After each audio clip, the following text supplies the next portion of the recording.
Buenos días tengan todos ustedes. Continuando con los videos relacionados a fundamentos de COVID-2019, hoy día vamos a presentar el tema gestión del desempeño. Como recordarán, este video forma parte de la serie de 5 videos que sobre este tema estoy publicando en mi canal de YouTube. Comencemos pues a explicar este interesante tema. La gestión del desempeño de COVID nos permite definir hasta qué punto nuestro sistema de gobierno está funcionando bien y cómo podríamos mejorarlo para llegar a un nivel requerido. Este concepto incluye métodos como los niveles de capacidad y niveles de madurez que vamos a explicar más adelante. Está basado en los siguientes principios, ¿no? Debe ser fácil de entender y utilizar, y de hecho esta es la principal característica de este enfoque. Debe ser consistente y apoyar el modelo conceptual de COVID-5, vale decir que este enfoque me va a permitir evaluar los componentes de un sistema de gobierno y las áreas prioritarias. Debe proporcionar resultados confiables, repetibles y relevantes. Debe ser flexible para ser adaptado a distintos tipos de organizaciones y debe admitir distintos tipos de evaluaciones, ¿no? Como por ejemplo una evaluación formal que va a ser efectuada por un consultor externo, una autoevaluación que va a ser efectuada por la propia organización y evaluaciones de auditoría. La gestión del desempeño de COVID está en gran parte alineado y amplía los conceptos del CMMI Development 2.0, ¿no? Y sus principales características son las siguientes. Las actividades del proceso están asociados con niveles de capacidad. De hecho, esto lo vimos en el video anterior, en donde habíamos dicho que un proceso se puede descomponer en prácticas, las prácticas se descomponen en actividades y las actividades están asociadas con distintos niveles de capacidad. Los otros tipos de componentes, como las estructuras organizativas, la información, la cultura, la ética, el comportamiento, etc., también podrían tener niveles de capacidad definidos en futuras guías a ser publicadas por ISAC. Así como los niveles de capacidad están asociados a los procesos, los niveles de madurez están asociados a las áreas prioritarias, ¿no? Como recordarán, un área prioritaria es un área de interés en particular, ¿no?, a las cuales se aplica un conjunto de objetivos de gobierno y gestión. Ejemplos de áreas prioritarias tenemos, por ejemplo, la seguridad de la información, los riesgos, DevOps, la nube, las pymes, etc. Y de hecho ya a la fecha tenemos una guía de área prioritaria publicada, ¿no?, la de la seguridad de la información.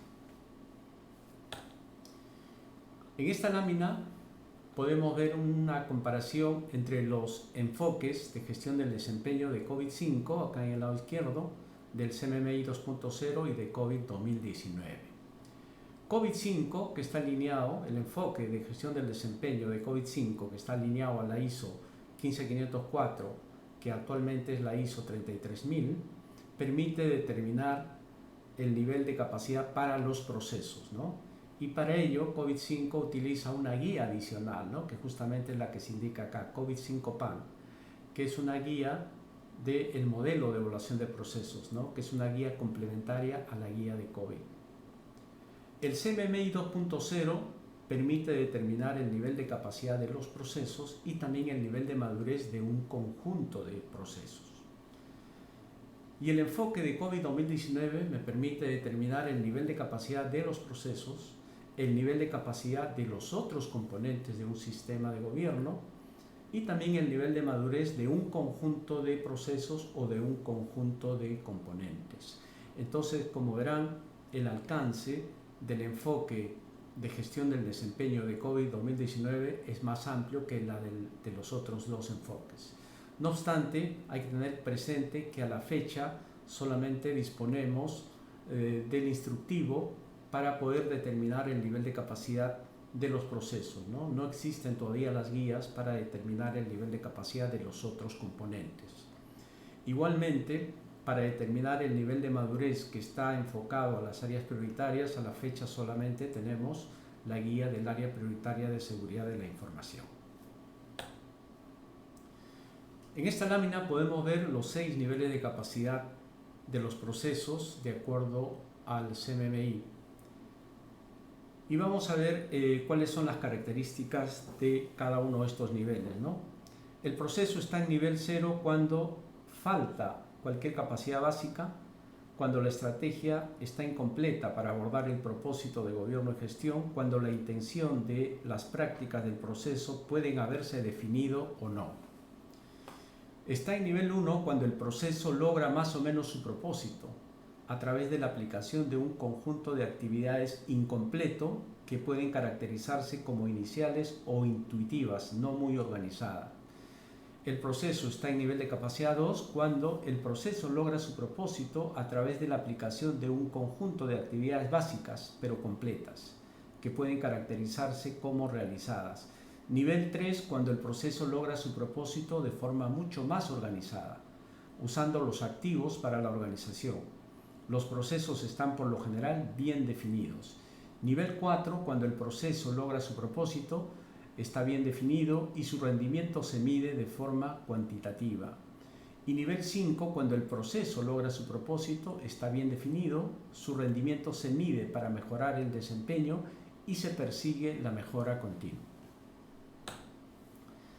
Para determinar el nivel de capacidad de un proceso hay que evaluar todas las actividades que forman parte de este proceso. Y para desarrollar esta evaluación se utilizan los siguientes indicadores.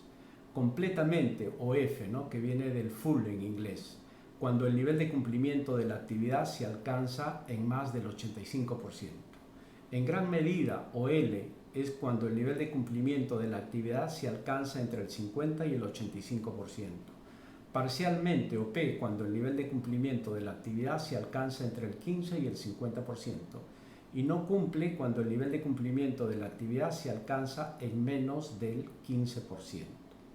A continuación vamos a analizar un ejemplo para ver cómo se determina el nivel de capacidad de un proceso utilizando estos indicadores.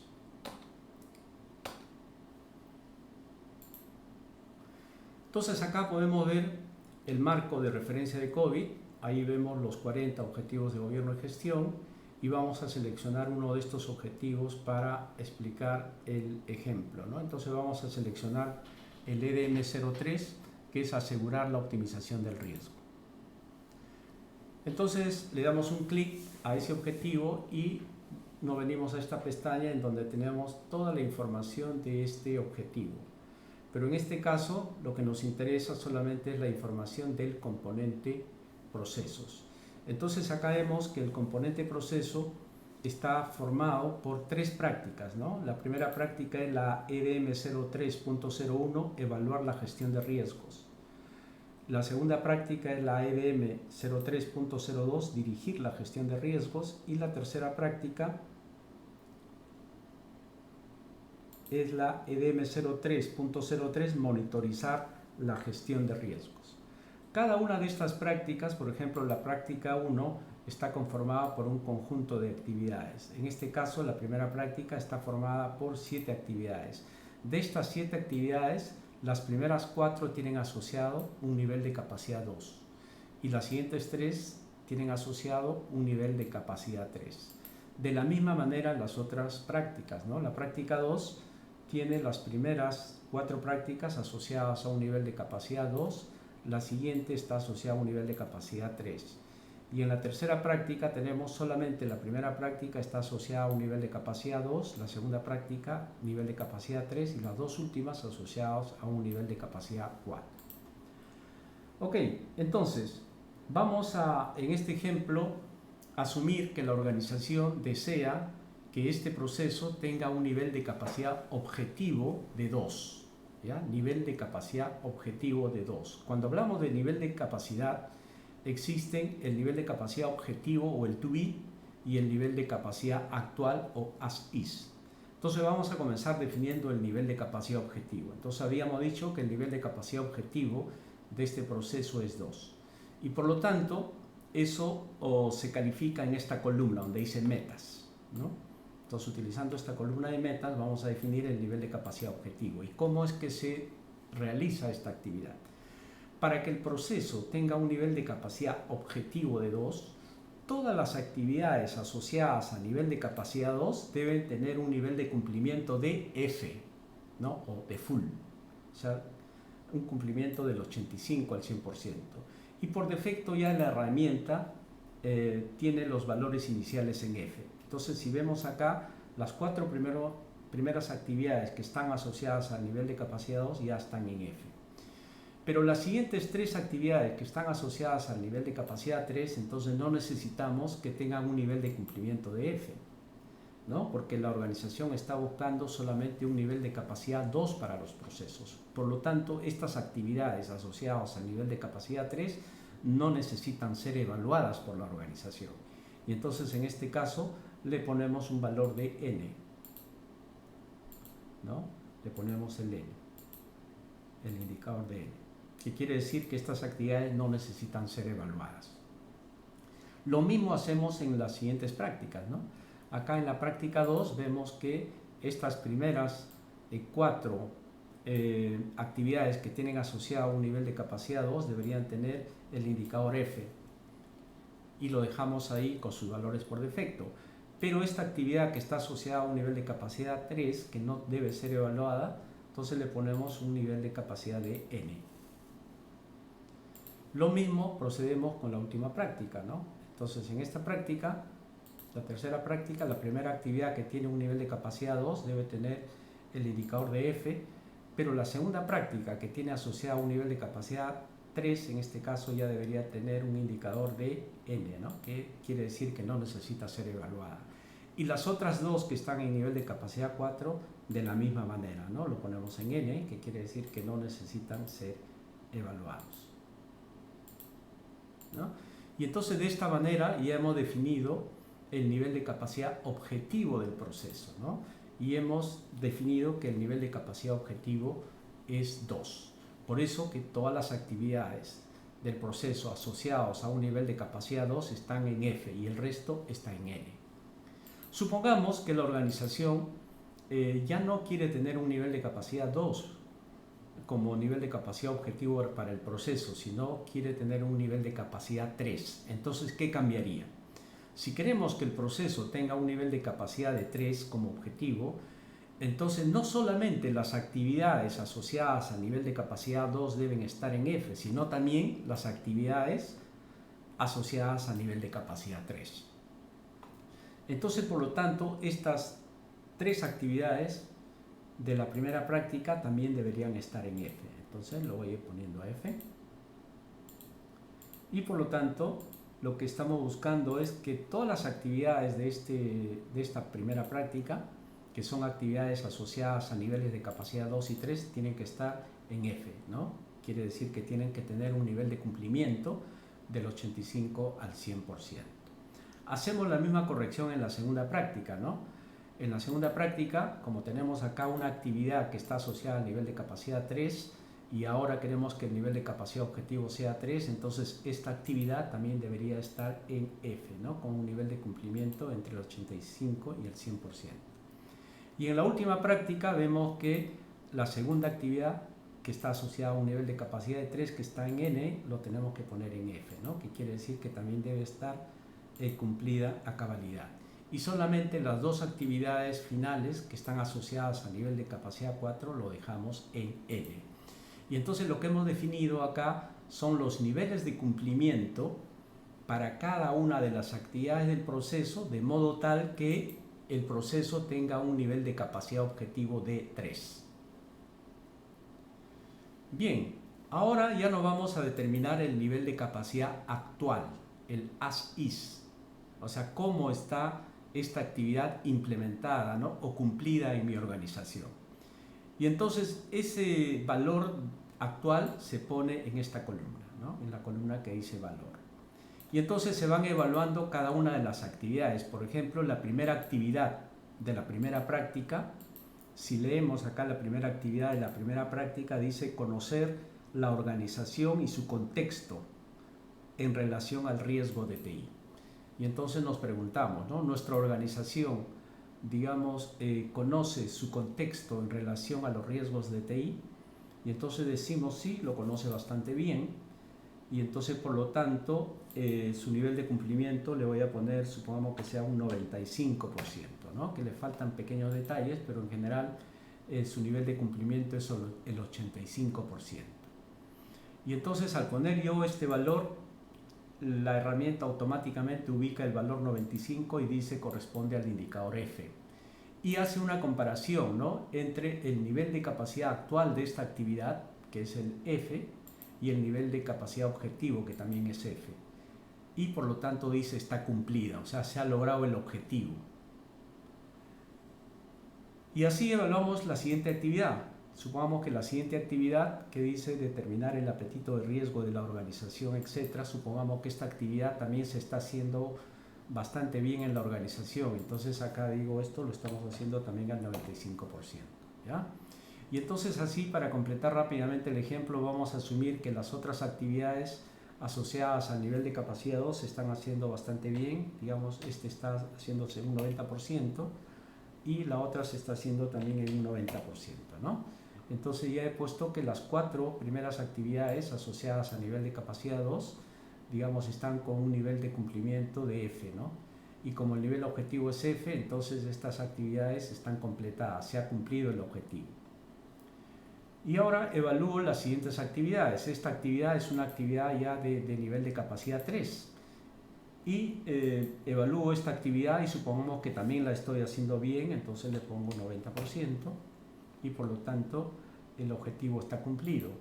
Pero, sin embargo, esta siguiente actividad supongamos que no tiene un buen nivel de cumplimiento, está en un 60% de cumplimiento. Entonces le pongo 60%, la herramienta ubica el 60% como el indicador L y hace la comparación, ¿no?, entre el nivel de cumplimiento actual L, nivel de cumplimiento objetivo F, y dice acá hay una brecha. Entonces el objetivo no se está cumpliendo, entonces se queda pintado en rojo, ¿no?, objetivo no cumplido. Y luego la actividad que no cumple el objetivo se pinta en amarillo, ¿no?, para indicar que ahí existe una brecha que debe ser levantada. Seguimos con la siguiente actividad y supongamos que la última actividad tampoco se está realizando a cabalidad, supongamos que se está realizando un 60% y entonces le pongo 60% y ahí también se identifica una brecha, ¿no? Estos valores que yo voy poniendo de porcentaje de cumplimiento es en qué medida estas actividades están siendo desarrolladas en mi organización, ¿no?, o en qué medida estas actividades están siendo implementadas en mi organización, ¿no?, comparada contra el marco de referencia de COVID, ¿no?, porque se supone que COVID es la fuente de las mejores prácticas. De la misma manera vamos a proceder con las siguientes prácticas, pero acá podemos ver algo interesante. Una vez que he acabado de evaluar todas las actividades de esta práctica, tengo acá el nivel de cumplimiento a nivel de práctica, ¿no? Entonces lo que puedo decir es que el nivel de cumplimiento de la práctica número 1 es de un 82.86%, ¿no? Realmente esto se calcula como un promedio del nivel de cumplimiento de las actividades. Lo mismo hacemos con la práctica 2. Entonces vamos a asumir también que todas las actividades asociadas al nivel 2 de esta práctica se están desarrollando bastante bien. Le vamos a poner 95%, 95, 95, 95 y a esta le vamos a poner 90% de cumplimiento, ¿no?, de tal manera que se cumple con el objetivo, no hay brechas. Pero esta actividad de nivel 3 vamos a asumir que no se desarrolla correctamente, se está haciendo a un 60% como ejemplo, y por lo tanto al ponerle 60%, perdón, acá me equivoqué, acá debería poner el valor 60K, ¿no? Entonces acá hay un error, al ponerle acá el 60% me ubica en esta posición y por lo tanto acá identifica la brecha, ¿no? Este valor es errado, ¿no? Y por lo tanto al identificar la brecha pinta de amarillo esa brecha. Lo mismo hacemos con la última práctica. Entonces en esta práctica también vamos a asumir que esta actividad asociada a nivel de capacidad 2 se cumple bastante bien, entonces le pongo 95%. Esta actividad de nivel 3 supongamos que no se está haciendo bien, se está haciendo un 60% y le pongo 60 y 60 la ubica en L e identifica la brecha. Y se supone que las otras dos actividades que tienen asociadas nivel de capacidad 4 no necesitamos evaluarlas, ¿no? ¿Por qué? Porque el objetivo de la organización es mejorar sus actividades para lograr el objetivo 3, ¿no? Entonces tiene que analizar solamente las actividades hasta el nivel de capacidad 3. Estas no necesitan ser evaluadas, ¿no? Pero la organización, si quiere, podría evaluarla, ¿no? Para tener sobre todo este resultado, ¿no? Del nivel de cumplimiento de la práctica. Entonces vamos a poner, supongamos que estas dos actividades están con un nivel de cumplimiento muy bajo, digamos 5%, 5%, ¿no? Entonces de esa manera ya tenemos acá el nivel de cumplimiento a nivel de práctica, que es de un 23.33%, ¿no?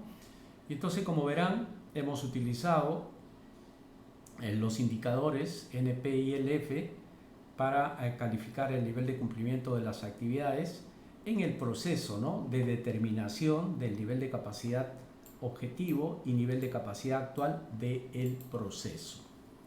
Si en este caso me preguntan, por ejemplo, cuál es el nivel de capacidad actual del proceso, dado que el nivel de capacidad objetivo ya sabemos que es 3 y de esa manera hemos configurado estas metas, ¿cuál es el nivel de capacidad actual? Entonces, para determinar el nivel de capacidad actual del proceso, tenemos que revisar en esta parte de la tabla si todas las actividades del nivel de capacidad 2 están en F, y vemos que todas están en F. Igual en las siguientes prácticas, todas las actividades asociadas a nivel 2 están en F, ¿no? Igual en la última. Por lo tanto, podemos decir que hasta el momento el nivel de capacidad actual de este proceso sería 2. Si analizamos ahora las actividades a nivel, asociadas a nivel de capacidad 3, vemos que solamente una de ellas tiene el indicador de F, las otras están en L. Por lo tanto, este proceso no puede estar en nivel de capacidad 3, ¿no? Y está en nivel de capacidad de 2.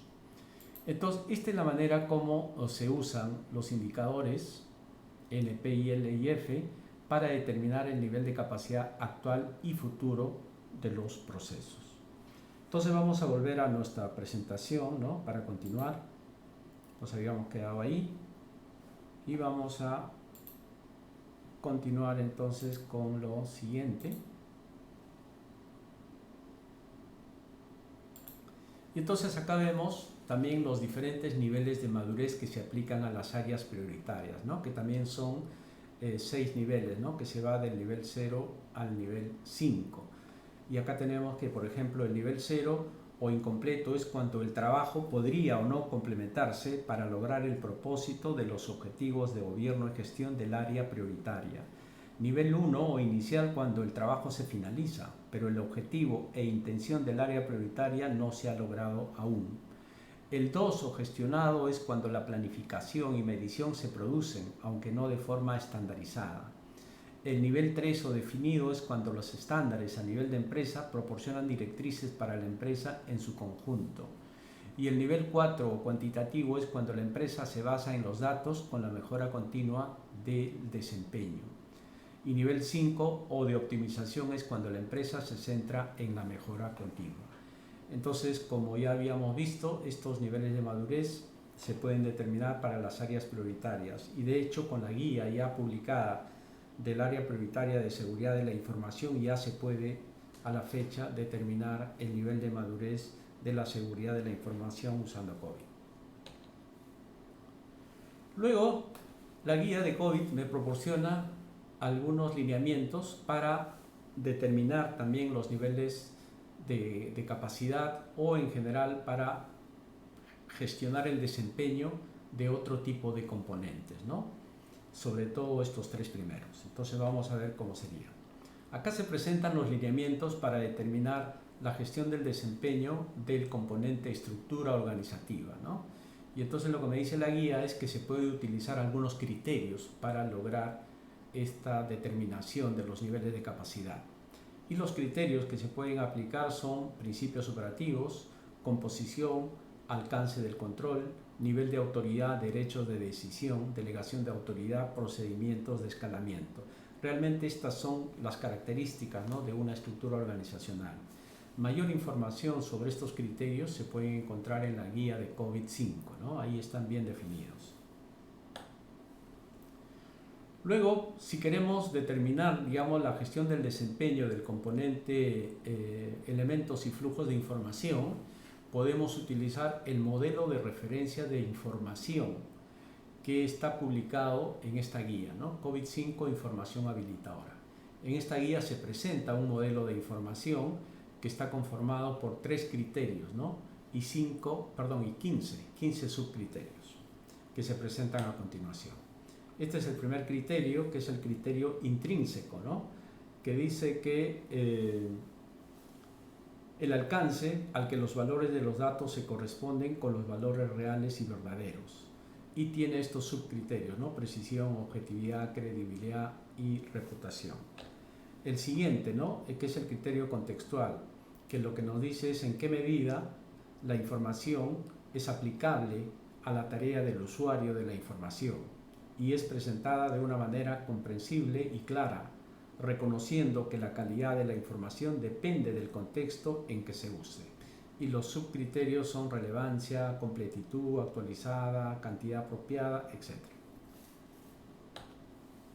Y luego el tercer criterio es el de seguridad, privacidad y accesibilidad, ¿no?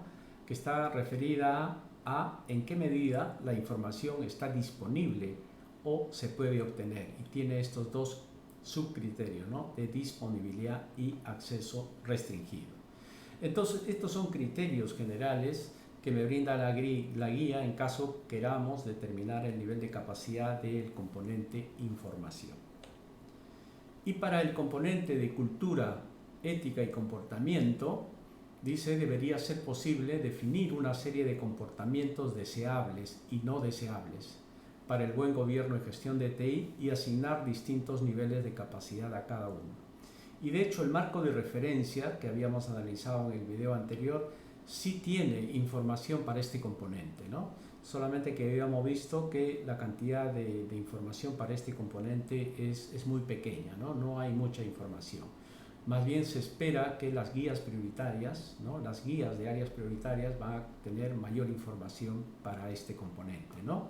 Tal como ya existe esta información en mayor volumen, en mayor cantidad, en la guía del área prioritaria de seguridad de la información. Y eso es todo respecto a este tema. Como siempre, si tienen ustedes alguna inquietud, alguna consulta al respecto, me pueden escribir a mi dirección de correo o me pueden mandar un mensaje por inbox en LinkedIn. Yo contento de poder responder todas sus consultas. También a los que estén interesados, no olvidarse que yo, al ser instructor acreditado por APMG Internacional, dicto los cursos oficiales de COVID, ¿no? los cursos de fundamentos, diseño e implementación y ciberseguridad con COVID. Si quieren información sobre los cursos que están programados, así como otras características de los mismos, escríbanme por favor, ¿ya? Y entonces eso es todo y espero que les vaya muy bien. Cuídense mucho por favor. Hasta pronto.